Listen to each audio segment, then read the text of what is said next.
नमस्ते बच्चों, कैसे हो? आओ, हम अब नए सत्र में आप सबका स्वागत करते हैं। और फिर आप लोग को पता ही होगा कौन सी कक्षा में आ गए हो। पता है ना सबको? पहले कौन सी कक्षा में थे पिछले सत्र में? हाँ, दूसरी में थे। अभी कौन सी कक्षा में आ गए? तीसरी में आ गए। और आज हम सब मिलकर कुछ नया सीखेंगे।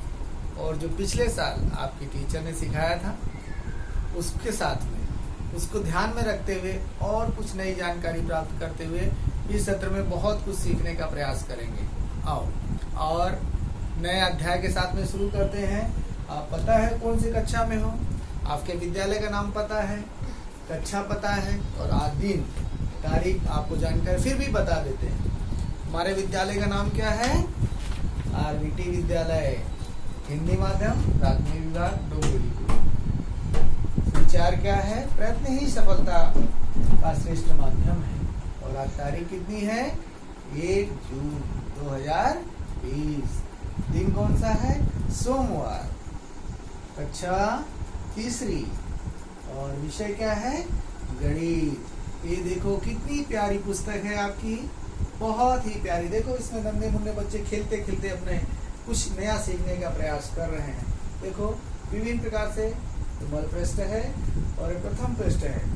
इसके बाद आज हम सीखेंगे प्रथम विभाग का प्रथम अध्याय, भूमिति आकृतियां का परिचय। भूमिति आकृतियों के परिचय के बारे में हम सीखेंगे। आपने पिछले सत्र में सीखा ही है विभिन्न प्रकार की भूमिति आकृतियां कौन कौन सी होती हैं, सीखा है ना? हाँ, तो विभिन्न प्रकार के सबसे पहले चतुर्भुज। चतुर्भुज कितने प्रकार के होते हैं? हाँ, बहुत प्रकार के होते हैं, बराबर। चतुर्भुज का मतलब क्या होता है पता है ना? हाँ, आप लोग तो बहुत होशियार हो। उसमें जिसकी 4 भुजाएं हो और जो एक दूसरे से मिलती हो। कैसे? अभी हम बताते हैं कैसे। विभिन्न प्रकार के चतुर्भुज देखेंगे ध्यान से।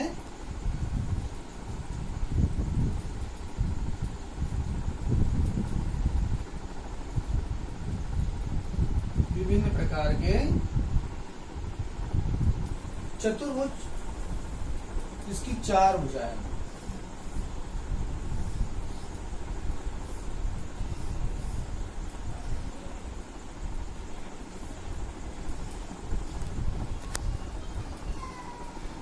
ये देखो 3 प्रकार के चतुर्भुज बनाए अलग अलग तरह से। अब इसमें भी 1 भुजा, 2 भुजा, 3 भुजा, 4 भुजा। 1 भुजा, 2 भुजा, 3 भुजा, 4 भुजा। 1 भुजा, 2 भुजा, 3 भुजा, 4 भुजा। लेकिन सभी भुजाएं कहीं न कहीं एक दूसरे से, उनके 4 शीर्ष बिंदु होते हैं जो एक दूसरे से मिले होते हैं। 1 2 3 4, 1 2 3 4।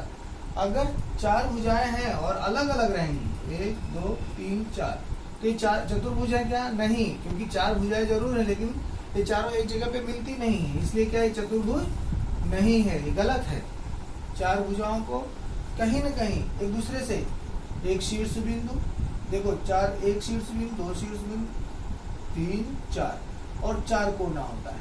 1 कोना, 2 कोना, 3 कोना, 4 कोना। 1 कोना, 2 कोना, 3 कोना, 4 कोना। इसी तरह से इसके 4 कोण हों और 4 शीर्ष बिंदु उसे चतुर्भुज कहते हैं। अब उसके बाद चतुर्भुज का आकार देखो, नमूना बता रहे हैं हम आपको। ये देखो, ये है एक चतुर्भुज, 1 भुजा, 2 भुजा, 3 भुजा और 4 भुजा। 4 भुजाएं हुए ना? ये देखो 4 भुजा चतुर्भुज हो गया। अब दूसरा चतुर्भुज आपको मैं दिखा रहा हूँ। ये देखो, इसकी भी 4 भुजाएं, 1 2 3 4। 1 कोना, 2 कोना, 3 कोना, 4 कोना। और इसको बड़ा कर दो, 1 2 3 4। 1 कोना, 2 कोना, 3 कोना, 4 कोना। इसे हम चतुर्भुज कहते हैं। ठीक है, अब आगे आ जाते हैं। चतुर्भुज के बाद हम आगे शुरू करते हैं। चतुर्भुज के बाद में विभिन्न प्रकार के त्रिभुज। विभिन्न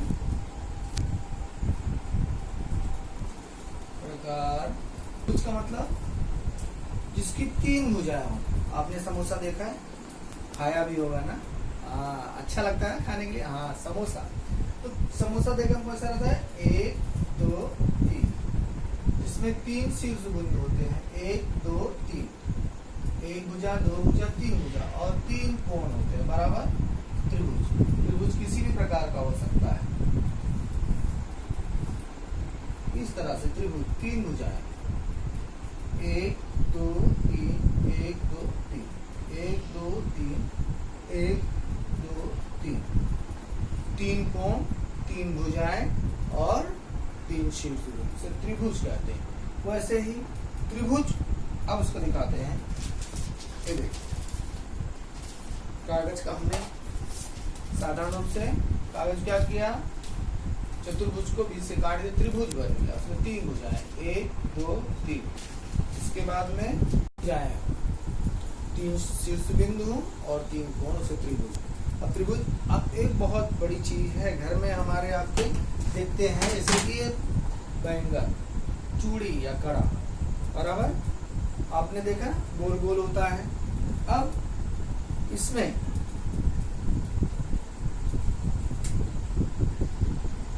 तो हम क्या कहते हैं, वृत्त कहते हैं। ऐसा गोल, इसमें न कोई बिंदु होता है, न कोई शीर्ष बिंदु होता है, न कोई भुजा होती है। ये कहाँ से शुरू होता है, कहाँ से समाप्त होता है, कुछ पता नहीं चलता है। अर्थात क्या होता है, गोल होता है, सीधा गोल। जैसे चूड़ी, प्लेट, थाली, दस्तरी, ये सब क्या है, गोल है। तो क्या कहते हैं, वृत्त कहते हैं। अलग अलग तरह से, कोई छोटा होता है, कोई बड़ा होता है। कोई बड़ा चूड़ी है, ये छोटी चूड़ी है, इसका भी आकार गोल है। ठीक है, जैसे मेरी घड़ी है, घड़ी के कांच का आकार कैसा है, गोला है, तो ये कैसा वृत्ताकार हो गया। कैसा है, वृत्ताकार। अच्छे दिए गए जो चित्र हैं उनकी भूमिति आकृतियां, जैसे टीवी है, उसका आकार कैसा है, आयताकार है। ये क्या है, कैरम बोर्ड है, इसका आकार कैसा है, चारों भुजाएं बराबर, मतलब वर्गाकार है।